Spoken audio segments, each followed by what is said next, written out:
Hey guys, welcome back to Semiconductor Physics. We're finally starting our discussion on metal oxide semiconductor, or MOS.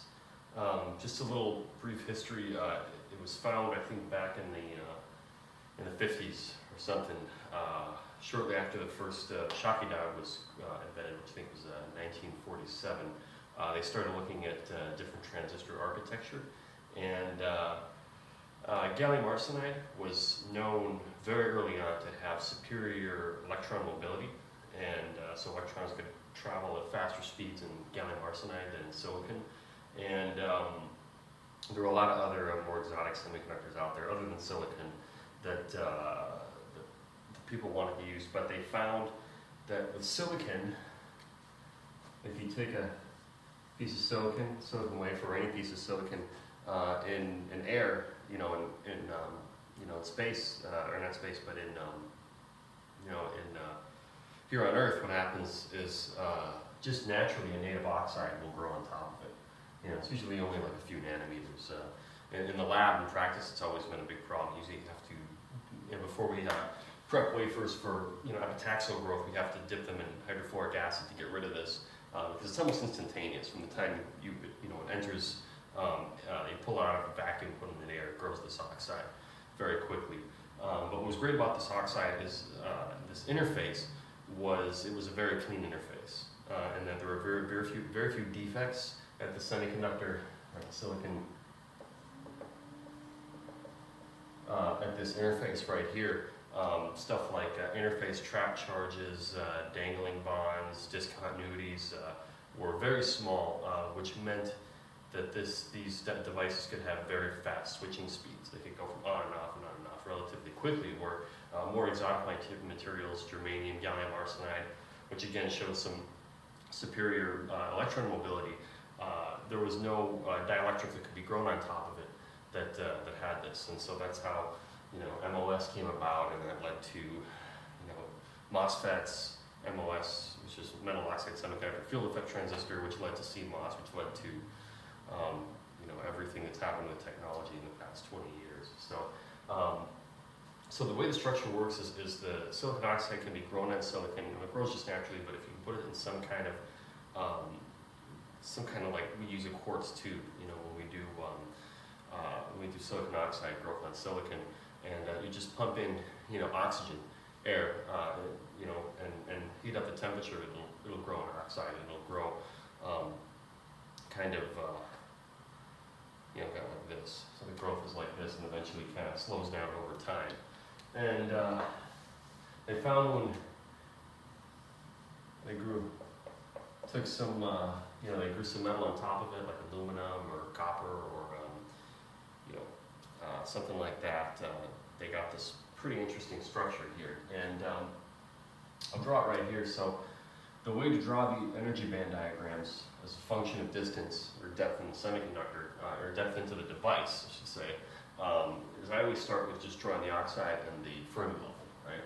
So when we have the metal and the oxide, the semiconductor, the metal Fermi level and the semiconductor Fermi level will always line up, just as in a metal semiconductor contact and in a p-n junction, right? So I can draw that across, and well, let's just draw it as if they're not connected right now, right? So I'm going to write here free space. This is our free space energy. This is our oxide, right? Oxide has some permittivity.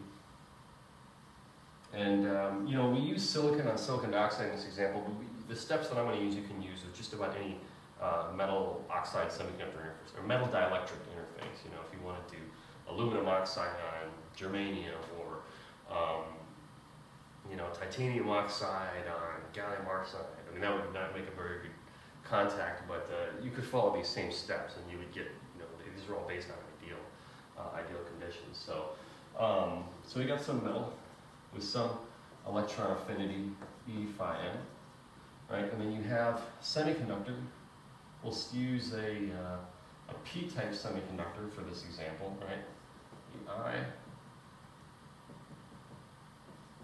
EF, EC, EB, with some electron affinity, or some work function, I should say, S, and some electron affinity E chi S. just like that. So what happens when you bring all these together, right? This is them when they're separated, when they're infinitely far apart from each other, right? Well, let's bring everything together. So then let's assume that in this case where phi m is greater than phi s, right? So I'll draw my separation between the oxide separation, or the separation between the semiconductor and the metal, and I'll normalize my Fermi level, right? And I know in the bulk, the silicon energy level is going to look like this, right? Well, we want to figure out what's happening at the surface. So if the metal work function is bigger than the semiconductor work function, then that means it's going to go something like this.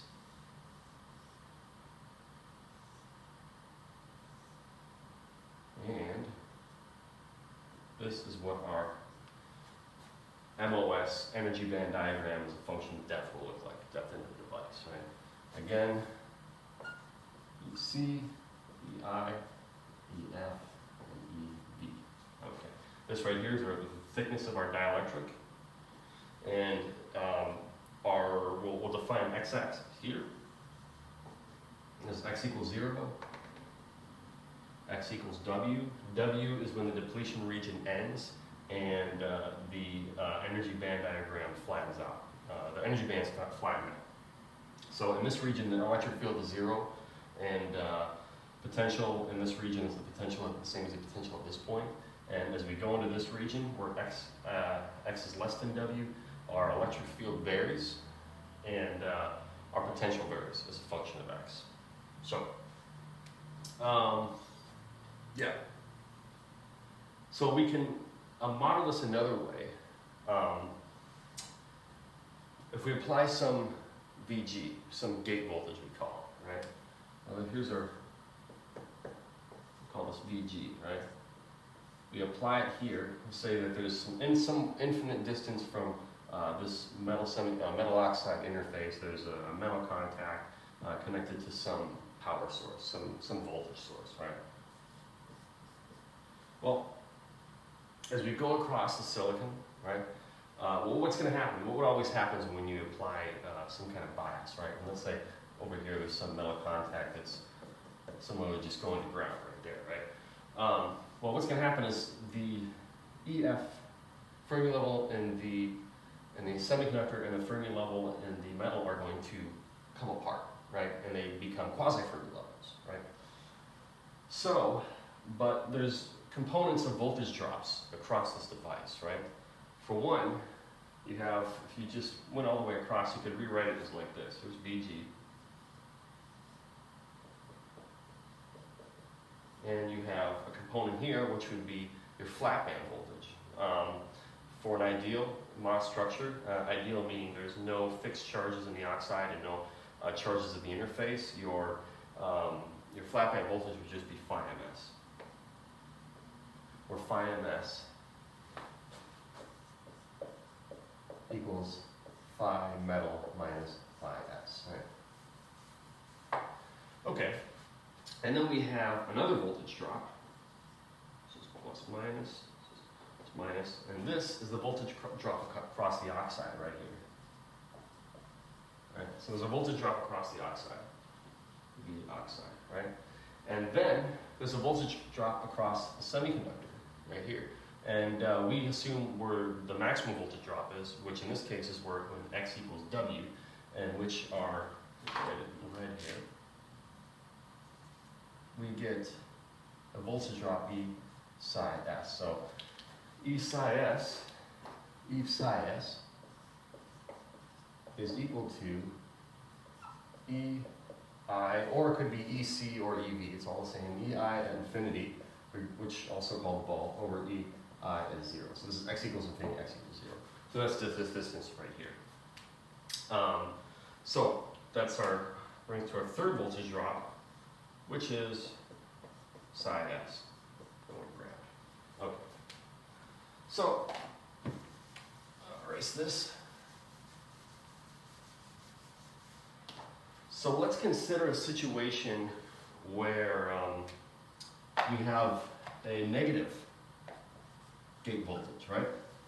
Negative gate voltage, same thing as before. Phi ms is positive, such that phi m is greater than phi s. What happens here? So let's start by drawing this oxide interface. Let's draw the original Fermi level, which is this. We know that the silicon bulk energy diagrams are going to look like that. You know, oxides going to look like this. We just don't know what the top and bottom are going to look like, right? And okay, so if we apply a negative VG, that's a negative electrode here from the power source. Well, the negative electrode there will pull the quasi-Fermi level in the metal up, right? By some V applied, we call VG, right? So if that pulls up, and with respect to this is now down, then our bands kind of go like this, right? This is called accumulation, right? What's important about what you're looking at right here? What's important is what's right here, right? This is the Fermi level of the silicon. At the interface, we see it's more p-type than it is in the bulk. So there's more free carrier holes at this interface than are at the bulk, right? And they're all accumulating down here, right? We call it accumulation, and that's for a negative VG, or a VG, I should say a VG less than our flat band voltage. And flat band voltage, by the way, in this case for an ideal MOS is just phi ms. Okay. So let's say VG equals V flat band. Well, then what happens is everything just straightens out. Right? Just like this. Right? Straighten out. There is a somewhat of a dielectric-like region over here in the semiconductor, which is related to the depletion, which we'll show later on in the derivation.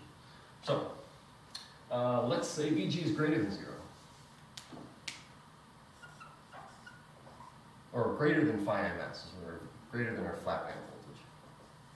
Right? So if it's greater than flat band voltage, that means we have, excuse me, terrible drawing. Well, that means that we have the Fermi level in the metal, the quasi-Fermi level is now pulled down with respect to the actual Fermi level, right? Because remember, Fermi level, always, this is a positive right here, Fermi level always implies equilibrium. You apply a bias to something that's no longer in equilibrium. So say quasi-Fermi level, and we usually denote as EFM for metal, quasi-Fermi level of metal, and EFS quasi-Fermi level of semiconductor. Well, if this is pulled down, that means, well, for one, our depletion width is going to increase, which we'll show later on, but also this will get pulled down here, like this. And where is EI? Well, of course, EI is always 1/2 the band gap up from EC, so it's like this. I'm sorry, did I say EC? I meant EV. So it's 1/2 the band gap up from EC, always. That should be obvious by now, right? And then a voltage drop across oxide is something like this, right? So it goes from negative to positive voltage. Sorry, positive to a negative voltage, Vox, just like that, right? So what's really cool about this right here? Well, in the bulk, it's p-type, right? But what happens here at the interface? Our Fermi level is pulled up significantly above EI and is now closer to the conduction band, very close to the conduction band. So it's almost like it's n-type at the interface, right? So at the interface here, our n is significantly larger than p. We call this inverted.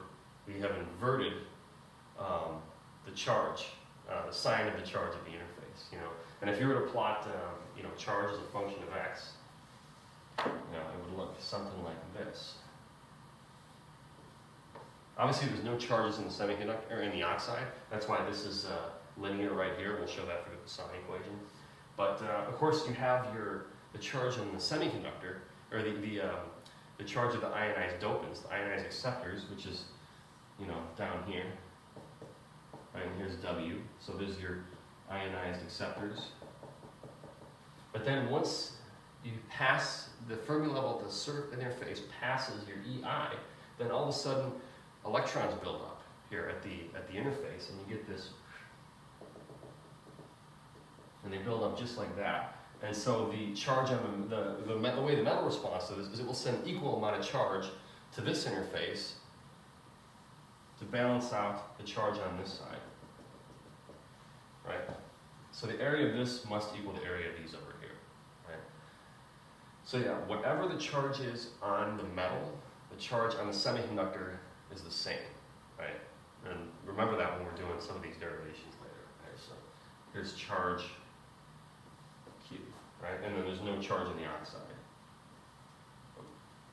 So we call this inversion, right? Strong inversion is when the distance here between the Fermi level and the intrinsic Fermi level at the surface is the same, or is the opposite, the inverse of EI and E, F in the bulk, right? And this distance right here is called psi P naught, right? So that means that for strong inversion, and by the way, this is psi S. So psi S is double this. So psi S is between the bulk and the surf and the interface energy levels. So at strong inversion, psi S equals 2 psi B. Okay. Let's write this.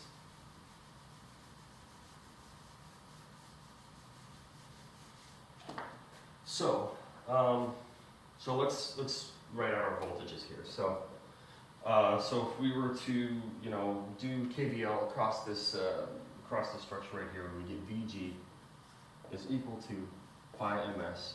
In fact, I'm just going to call this V flat band. So I defined over there, right? Ideal conditions, right? Plus the voltage drop across the oxide plus psi s, which is the surface potential in the semiconductor. So what is all this? So V flat band plus psi s plus Vox. Well, Vox is, you'll find, is the electric field E across this oxide right here. This is the same thickness of the oxide is D, right? Electric field is volts per distance, right? Statically, you know, nothing's depending on time here. This is all DC voltages, right? And so we find that the voltage across the oxide is just V equals D times the electric field, right? And furthermore, we find that the Vox just becomes the charge Q of the metal over C on the oxide, the capacitance across the oxide, which is just thickness of the oxide over the permittivity, right? And we know that because E permittivity of some material times the electric field is equal to your net charge. That's Gauss's law.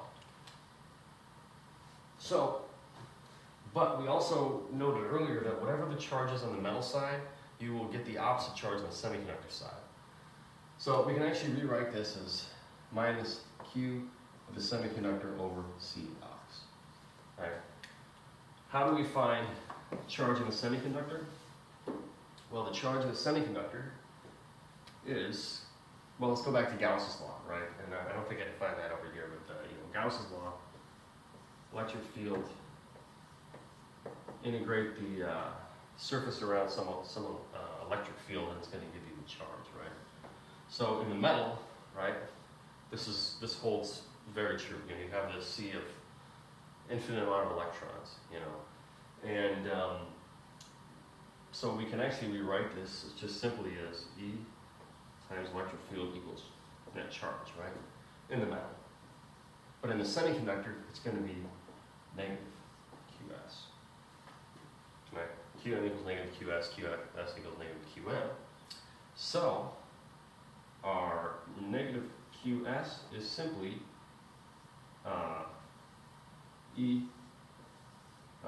permittivity of the semiconductor times the electric field in the semiconductor. So we need to find this E right here, right? Put this equation over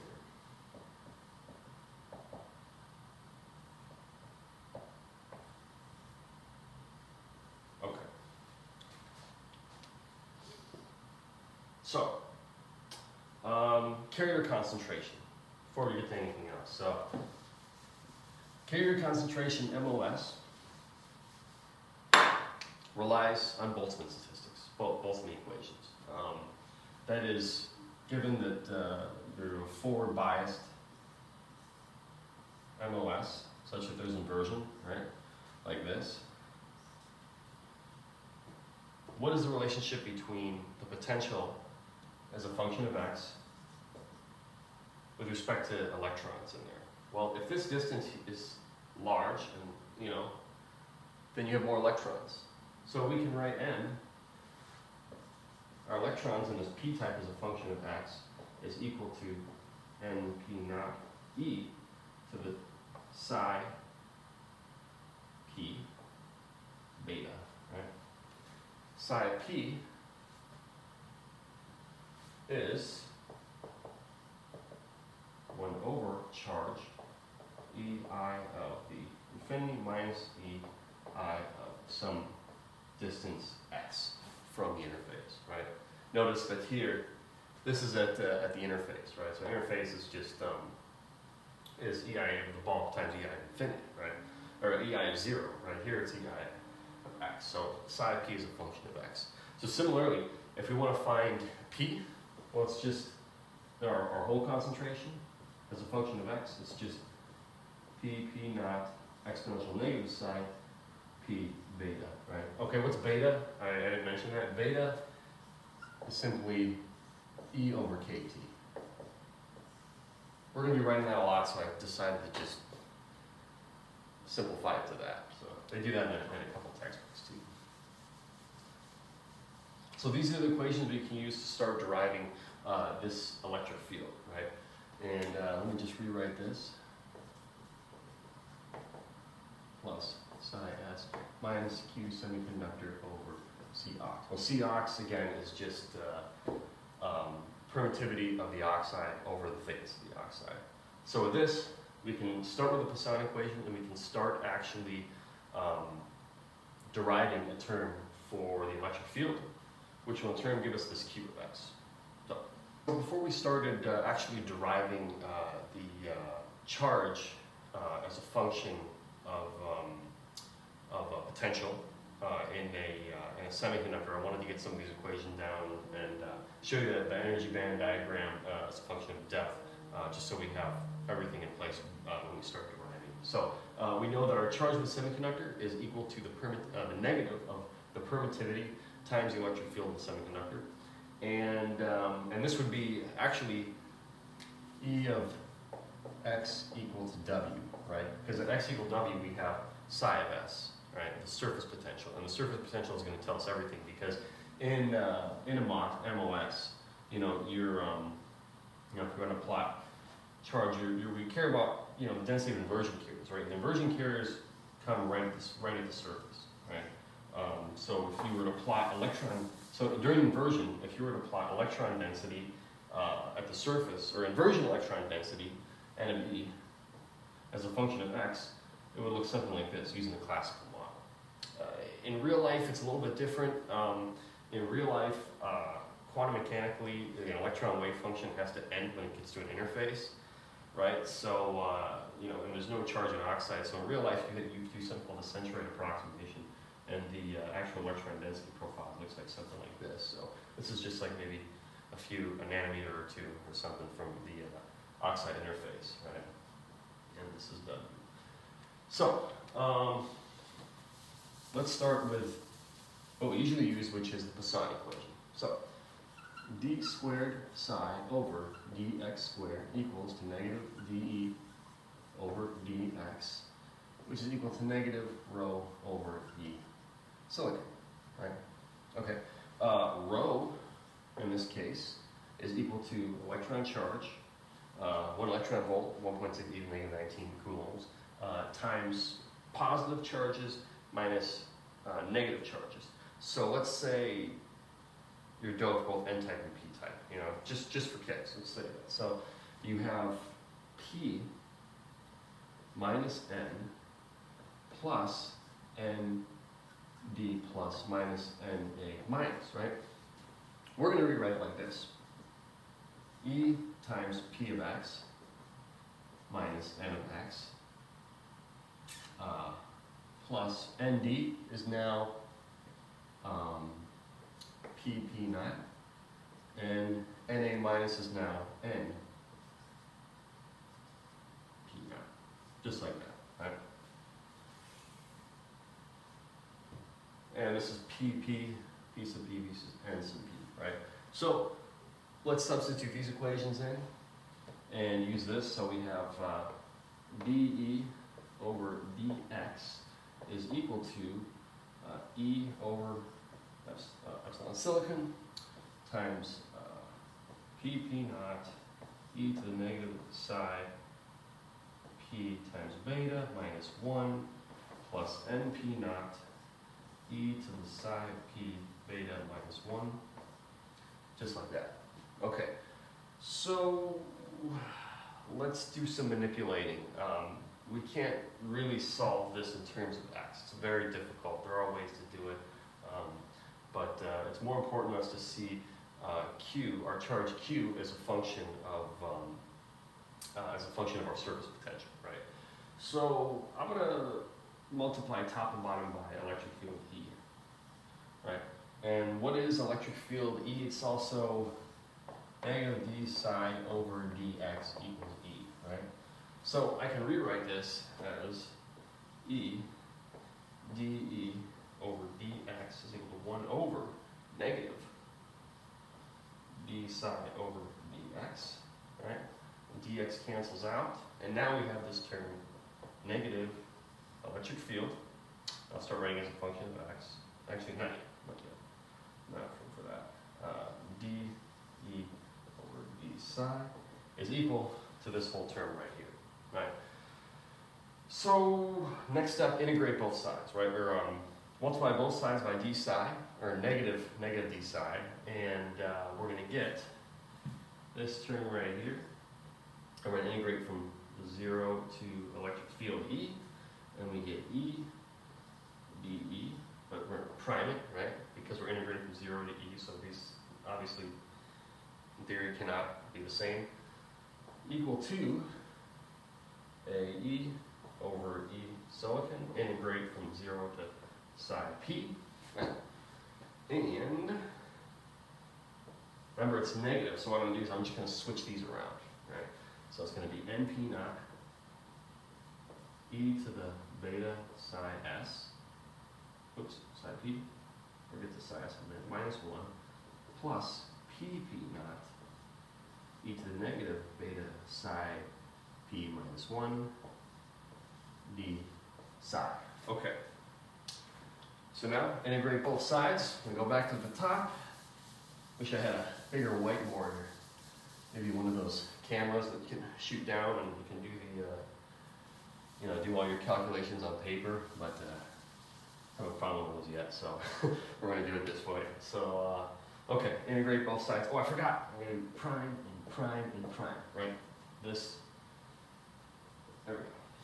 This cannot equal that. So okay, so I get 1/2 E squared is equal to E over E silicon times np naught over beta, and I'm going to get E beta psi p minus beta. So I just pulled the beta out and then added it over right here, right? Plus, I'm out of room here. We'll rewrite that later, no problem. Plus pp naught over beta, E negative e to the P minus 1, minus beta, quantity from 0 to psi P, prime, prime. Gotta keep doing that. Okay, now we plug in these right here, do from 0 to psi P, and we get E over E silicon is equal to NP naught over beta E to the beta psi P minus, oh, I forgot something very important. Integrate beta times psi P prime. Psi P prime. Okay, my bad. There we go. That makes sense. Hope so. Okay. All right, minus beta psi P. And we plug in 0. Well, the only non-zero term is this. And so this whole term just goes to 1. So minus 1. And then over on this side, similarly, P naught over beta negative E to the negative beta psi P minus beta psi P minus negative 1. All right. Rewrite it one more time, so I'll say E of psi P, right, is equal to, I'm going to bring the 2 over here, 2E over E silicon, right, oops, E electron charge, right. I'm going to pull out PP naught and beta, right, PP naught over beta, make this 1/2, right, and now what I'm going to have is NP naught over PP naught E to the beta psi P minus psi P beta minus 1 plus E, or I'm sorry, minus, right, I'm going to pull up this negative sign here, negative beta psi P plus beta psi P minus 1. That's it. So now we have just derived an expression for the electric field in the semiconductor as a function of psi P, right? But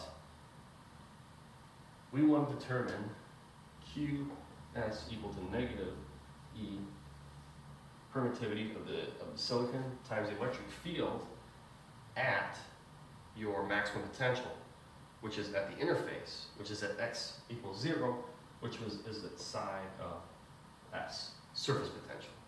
Very important, right? So that's this term for x equal to 0. So that's your max potential. This guy right here, E psi s. We can't read that. Okay. So I'll erase this part down here. However, before we move on to here, let's move some terms around here and see if we can find another term by just playing with these terms that might be very important for us later on, right?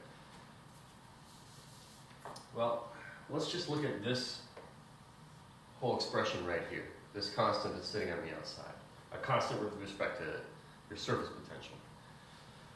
So we can rewrite this as 2E NA, because, oh, by the way, NA equals PP naught, and NP naught is equal to NI squared over NA. Law of mass action, right? That should make sense. Okay, so NA times, or over, E silicon, and beta is E over KT, right? Quantity 1/2. So, what if I multiplied top and bottom by EKT?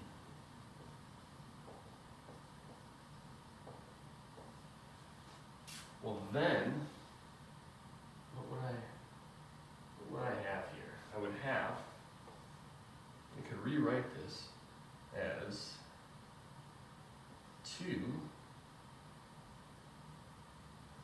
E squared over KT, oh I'm sorry, 2 KT squared over E squared, right, times E squared NA over E silicon times KT. 1 and 1/2, right? If you remember back from when we derived Debye length, right, in a semiconductor, what did that term look like? Well, it was, I'll give you a hint, it was, erase this top part here, always run out of room. LD, Debye length, distance over which free carriers rearrange themselves to shield the sample from an internal electric field. It's the square root E silicon times KT over E squared NA, just like that. Right? So we can rewrite this whole equation, E, and we'll do it now in terms of psi of S, is equal to, pull this term out here, and we get root 2 KT over E times 1 over LD times this whole function right here, which I'm just going to call F of psi P and P naught. Right. Okay. So, similarly, we know that our charge in this semiconductor is equal to negative E silicon times electric field at psi P.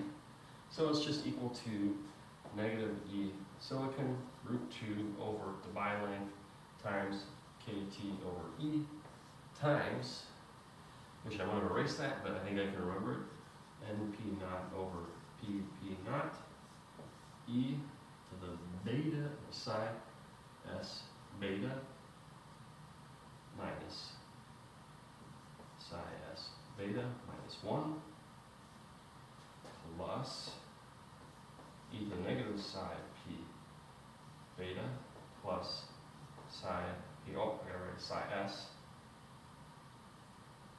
beta minus 1, just like that. Let me rewrite this up here, and then we'll show what's actually going on here graphically. Q of the semiconductor is equal to negative E silicon root 2 over Debye length KT over E quantity NP naught over, well, NP naught over PP naught, based on law of mass action, it's just Ni squared. So I'm just going to write Na squared E to the psi S times beta minus psi S beta minus 1 plus E to the negative psi S beta plus psi S beta minus 1 to the 1/2. Whoa, there we go. Almost forgot the 1/2. Okay. So let's analyze this equation and see what we get here. So if we were to write this equation and plug it into MATLAB, and we were to plot our charge as a function of distance, or I'm sorry, not distance, but of our surface potential, well, there would be a problem because we would actually come up with complex terms. So we have to graph it like a piecewise. It's actually plus minus, because at 0, what happens at 0, psi of S is 0, this is psi of S, this is Q of S. Psi of 0, we get 1 here, 0 here, 1 here, 0 here.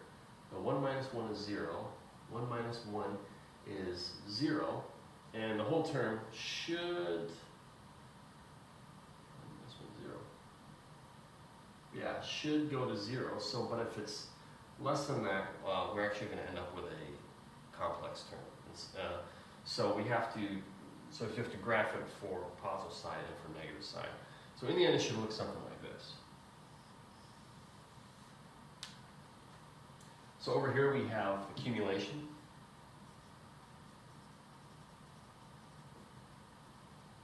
And here we have depletion. And here we have onset of inversion.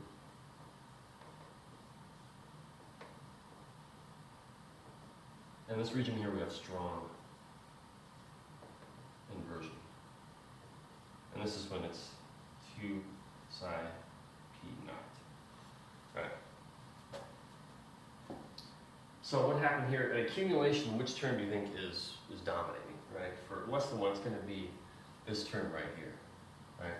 So that's why we get this e to the negative psi sb, right? For psi that's less than 0. Over in this region right here, the terms that are dominating are these terms right here, psi sb, psi s beta, right? And that's why it kind of has this curve, looks like this. And then once it gets over to here, this term right here, ni squared e to psi s beta dominates, right? This is after we hit strong inversion. So, just a little recap. Accumulation looks something, the band diagram looks something like this.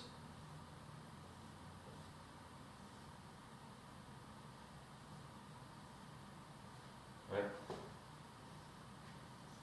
This is accumulation. We have a huge pile up of holes right here. Flat band, which is 0, looks like this. And at depletion, we have something like this.